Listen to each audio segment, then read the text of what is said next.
सीतापुर गांव में रघु नाम का आदमी अपनी दूसरी पत्नी रूपाली और बेटी प्रिया के साथ रहता था। रूपाली की अपनी औलाद नहीं थी। प्रिया की माँ बचपन में से छोड़कर चल बसी थी। माँ के जाने के बाद धीरे धीरे उसकी सौतेली माँ रूपाली ने उसकी सारी आज़ादी छीन ली। वो उसे घर का सारा काम करवाती और दिन भर खुद आराम करती थी। तो आए दिन प्रिया को पीटा करती थी।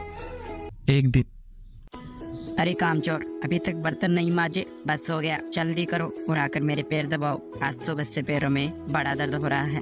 बेचारी प्रिया जल्दी जल्दी बर्तन मांजती है और फिर जाकर रूपाली के पैर दबाने लगती है। महारानी, जरा जोर से दबा, खाना तो 2 आदमियों का खाती है तू और तेरे हाथ में दम नहीं है। रूपाली की इस बात पर प्रिया कुछ नहीं कह पाती। वह अपने कमरे में जाने के बाद रोने लगती है।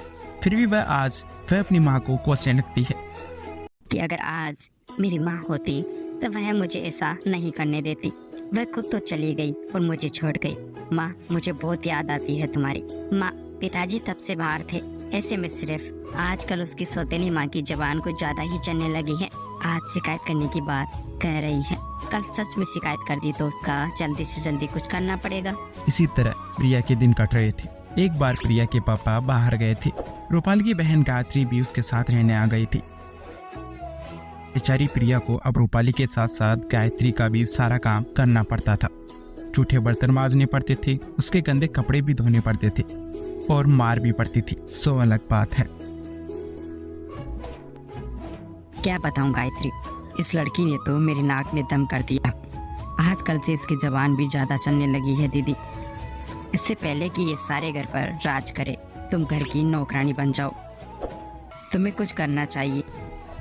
दीदी, तुमने कहा था कि प्रिया के नाना नानी इसके लिए काफी जमीन जायदाद छोड़ कर गए हैं। हाँ, कहा था, मगर वो सब तो 16 साल का होने पर ही इसका हो पाएगा। हमें तो 1 फुट कौड़ी नहीं मिलेगी। अगर ये 16 साल की होते ही मर जाए तो। या कुएं पर बैठकर कपड़े धो रही थी। कपड़े धोकर वह कुएं से पानी निकालने के लिए उठती है। तभी वहाँ गायत्री और रूपाली आ जाती है और उसे धक्का दे देती है। प्रिया गिरते गिरते कुएं की रस्सी पकड़ लेती है। ये तुमने क्या किया? मैं जानती हूँ माँ, तेरे मन में मेरे लिए क्या है। प्लीज मुझे कुएं से बाहर निकालो। गायत्री, चलो, काटा धुरुहा अभी कुछ ही देर में मर जाएगी। अब दीदी तुम लाखों की जायदाद की मालकिन बन गई। इसी खुशी में आज दावत हो जाए। इतना कहकर दोनों बहनें ठहाका लगाती है और वहाँ से चली जाती है। इधर कुएं में प्रिया की हिम्मत जवाब देने लगती है। उसे लगता है कि अब उसे नहीं बचा पाएगा कोई भी। वह अपनी माँ को कोसने लगती है। तुम मुझे छोड़कर चली गई, देखो मेरे साथ यहाँ क्या हो रहा है। जो पापा मेरी नई माँ लाए थे, वे मेरे साथ क्या क्या कर रही है। तभी आवाज आती है, रो मत मेरी बच्ची, मैं आ गई हूँ। तेरे एक एक आंसुओं की कीमत इन दोनों बहनों को चुकानी पड़ेगी। आधी रात का समय था। दोनों बहनें खा पी कर सो रही थी।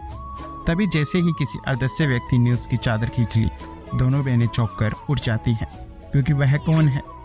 तभी वह मेज पर रखा लोटा उठता है और जोर से रूपाली के सिर से टकराता है। रूपाली का सर फट जाता है। कौन है? घर के सामने क्यों नहीं आ रहा? तभी दरवाजा खुलता है और वहां उन्हें प्रिया खड़ी दिखाई देती है। दीदी, चुड़ैल, बचाओ बचाओ। दीदी, अरे ध्यान से देखो, ये कोई चुड़ैल नहीं है, जीती जागती इंसान है, कम वक्त मरी नहीं है। इतना सुनकर गायत्री का डर गुस्से में बदल जाता है। वह तेजी से प्रिया पर चपटने लगती है। ये तेरा काम था, अभी तुम्हें बताती हूँ। जैसे ही वह उसे मारने जाती है, तभी बेचारी गायत्री मर गई थी। मार डाला रे, ये सब तेरा ही किया आया है। अभी तो तुझे सबक सिखाना बाकी है। तभी प्रिया के पीछे उसकी माँ प्रकट होती है। उसे देखकर दोनों बहनें दंग रह जाती हैं। तभी प्रिया की माँ उन्हें उठा उठा कर पटकती है। गायत्री का सारा शरीर खून से लथपथ हो चुका था और उसकी कमर की हड्डी भी टूट चुकी थी। वह फर्श पर पड़ी बुरी तरह तड़पने लगी। मेरी बच्ची को मारा था ना तूने, अब तू देख क्या होता है तेरी जिंदगी के साथ। इसके बाद रूपाली की बारी थी। प्रिया की माँ ने उसे भी बहुत पटक पटक कर मारा और उसकी टांगे तोड़ दी। रूपाली दर्जी की बेटी है। मेरी बच्ची को सताया है ना तुमने, अब देखो क्या क्या होता है तुम्हारे साथ। वह दोनों बहनों को कुएं से लटका देती है। इन्हें मत मारो माँ, चाहे जैसी भी हो, ये मेरी माँ है। जिस बच्चे को तुमने पूरे दिन पीटा था वह देखो तुम्हारे लिए भीख मांग रही है। इसके बाद कुछ देर के बाद वहां से माँ की आत्मा चली जाती है। रूपाली और गायत्री भी अच्छा सबक मिल चुका था। उस दिन के बाद उन्होंने प्रिया को जरा सा भी कष्ट नहीं दिया और प्रिया की जिंदगी में खुशियाँ फिर से लौट आई।